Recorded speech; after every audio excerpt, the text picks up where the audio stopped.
میں کارکنوں سے اور عوام سے یہ اپیل کرتا ہوں کہ آپ نے ہر حال میں پرامن رہنا ہے۔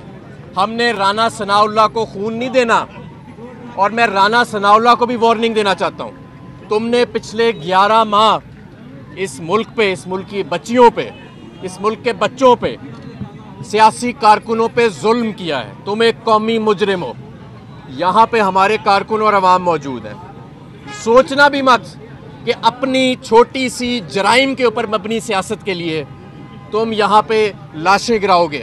ہمیں معلوم ہے کہ تم یہ قابلیت رکھتے ہو، تمہارا ضمیر مردہ ہے، لیکن اگر تم نے ایسے کیا تو قانون کی گرفت تمہارے گرد تنگ ہم کر دیں گے۔ اور میں آئی جی کو بھی یہ کہنا چاہتا ہوں، اور یہاں پہ یہ جو لوگ شیلنگ کا سامان اکٹھے کر رہے ہیں، کہ پاکستان کی تاریخ اس وقت جس دہانے پر کھڑی ہے، کوئی ایسا قدم مت اٹھائیے گا جو آپ کو اس ملک کو ڈیسٹیبلائزیشن کی طرف لے کے جائے۔ ہم پہلے ہی یہ جو سسٹم ہے جس کو بیساکھیوں کے سر پہ کھڑا کیا گیا ہے، یہ پہلے ہی بالکل سٹریس کے اندر موجود ہے۔